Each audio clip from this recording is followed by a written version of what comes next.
Paneer भुर्जीची recipe तर आपण नेहमीच बनवतो किंवा नेहमीच बनवून खाणं पसंत करतो. पण एकदा माझ्या पद्धतीने अशा प्रकारे पालक पनीर भुर्जी बनवून बघा. एवढी मस्त टेस्ट लागते ना. आणि शिवाय पालक पोटात गेला, मुलांना पालक खाण्याचा कंटाळा येत असेल तर अशा प्रकारे मुलांच्या पोटात पालक गेला तर कोणत्या मम्मीला आनंद होणार नाही बरं. चला तर मग झटपट रेसिपी बघूयात पालक पनीर भुर्जीची. त्यासाठी 2 टेबलस्पून एवढं बेसन मी हलकंसं भाजून घेतलं आहे. त्यामध्ये 2 टेबलस्पून दही ॲड केलं, 2 छोटे चमचे लाल मिरची पावडर, अर्धा छोटा चमचा हळद पावडर, 2 छोटे चमचे मी इथे ॲड केले आहेत धने पावडर, 2 छोटे चमचे होममेड गरम मसाला.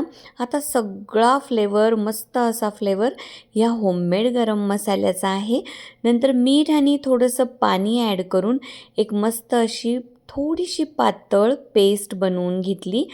या बेसन आणि दह्याच्या पेस्टमुळे या पालक पनीर भुर्जीला एकदम छान थिकनेस येतो, म्हणजे भुर्जी एकजीव राहते आणि खाण्यासाठी एकदम मस्त लागते.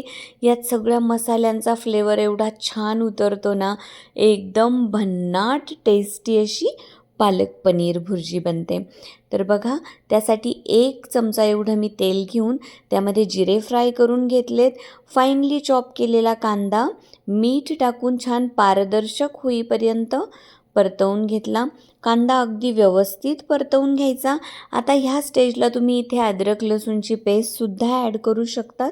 मी ॲड केली नव्हती आज, तुम्ही हवं तर करू शकता.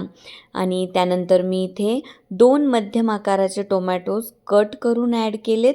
टोमॅटोज देखील अगदी व्यवस्थित सॉफ्ट होईपर्यंत परतवून घ्यायचे आहेत. टोमॅटो छान परतवून झाले की यामध्ये आपण जी दही आणि बेसनची सर्व पावडर्ड मसाले ॲड करून पेस्ट बनवून ठेवली होती, ती पेस्ट ॲड केली आणि थोडंसं पाणी देखील ॲड केलं आणि सगळं काही छान मिक्स करून घेतलं, छान परतवून घेतलं. आता दही ॲड केल्यानंतर मात्र गॅसची फ्लेम लो करायची आहे.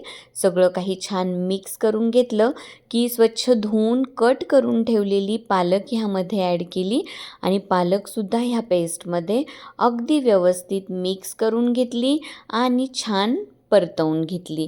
आता पालकचा फ्लेवर इतका छान उतरतो ना ह्या पालक पनीरच्या भुर्जीमध्ये की एकदमच भन्नाट टेस्ट लागते.